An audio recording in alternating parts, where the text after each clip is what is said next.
Robert Pattinson held it down. Ladies and gents, you have your new Batman. Ben Affleck was just a placeholder. Let me get this out of the way since I've sat through Zack Snyder's 4-hour smorgasbord of a film. Forget the Justice League. Stop trying to copy the MCU formula. I'm honestly not that interested. I couldn't even get through Aquaman. Wonder Woman is terrible. Man of Steel is a barely passable film. There isn't even a solo Batman film. That's actually what this was supposed to be. Do this instead. Joker, the Batman, pursue these stories instead. The Batman is easily the best film of 2022 thus far. I honestly thought about it for days and I can't find anything wrong with this film outside of the ending. Here come the spoilers. What's my problem with the ending? It's a little too long, to be honest with you. I actually don't have a problem with the overall length of the film, but while approaching the 3-hour mark with the ending, I felt that things could have been wrapped up a little bit cleaner.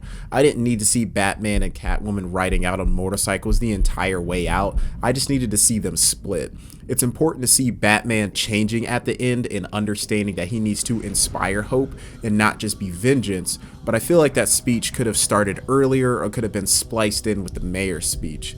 The prison scene where Riddler is making a new friend should probably have just been an after credits scene. So everything from the flare to the end credits, which I think is about a 10 to 15 minute segment, could be a lot shorter. I could also be wrong about that, as I don't have access to the film on DVD. This viewpoint is extremely nitpicky, and honestly I don't really fault the film for it, but if I had to pick something wrong with the film, that would probably be it.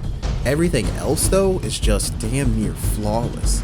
This is one of the best adaptations of Batman of all time. It's actually one we haven't really seen in modern day on the big screen based on where he's at in life. Christopher Nolan's Batman Begins comes close with Ra's al Ghul's training and seeing him begin as Batman, but Robert Pattinson's Batman brings you smack dab in the middle of Gotham in year 2 of the Batman. It's a gritty, unpolished Batman. Bruce Wayne isn't the millionaire playboy we know him as. Bruce Wayne is a recluse, broody and dark. There's no struggle to balance the life of Batman versus Bruce Wayne.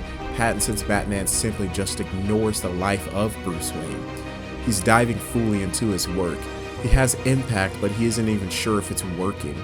There isn't an 80-foot tall screen in the Batcave with a supercomputer that can track the movements of everyone in Gotham. Nothing is polished, from his fighting to his Batmobile. This isn't the prep time and he can defeat anything Batman. This is young Batman, still figuring out what the symbol on his chest even means. He isn't always right.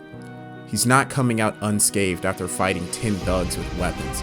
This is a dark, gritty, sometimes even sloppy Batman that we get through Robert, and honestly, he kills the role the entire time. The Batman takes some notes from 2019's Joker and stays heavily on the mental health route for its villains. The Riddler in his disturbing mask and outfit weaves a complex web of mystery for the Batman to put together. But his journey includes the cast of iconic Batman characters playing secondary and tertiary roles. Catwoman, the Penguin, Carmine Falcone, and James Gordon all appear, pulling Batman in various directions as he attempts to put together the larger picture. The intelligence and detective nature of Batman is put to the test like never before on the big screen. The pacing is phenomenal for a 3-hour film. It uses the motives of a serial killer to continue to raise the stakes, and the final act of the film throws you consequences that not even Gotham can quickly rectify. The soundtrack sends this film to the next level. The Batman theme, with the use of its bassy drums, bells, and horns, feels nostalgic, yet is also an evolution of the Batman theme itself. Less about the soundtrack and more about the sound of the film. One of my favorite scenes is when the guards catch up to Batman in the Iceberg Lounge and a fight breaks out. There isn't a switch of music to a more epic sounding soundtrack because Batman's fighting. There isn't this focus on the club music to the point where Batman is literally kicking ass while dubstep is playing. The scene just plays out naturally. Amazing fight choreography with the background of the thumping club music. The audio mix is realistic. Unless you are close by, you don't hear this fight going down, and it's amazing to watch it play out. The music enters a gradual fade as Penguin arrives, staying at a level still realistic, but low enough so that the vocals of the Penguin and Batman's grunting can be heard clearly. The movie is just freaking amazing. It's hard to believe that this was planned to be an Affleck film that he was going to direct, write, produce, and star in. This movie had an entirely different direction back in 2017, and it appears that it has changed for the better. I've honestly got to wrap this up now because I will literally talk about every single scene of this movie. Here's the takeaways.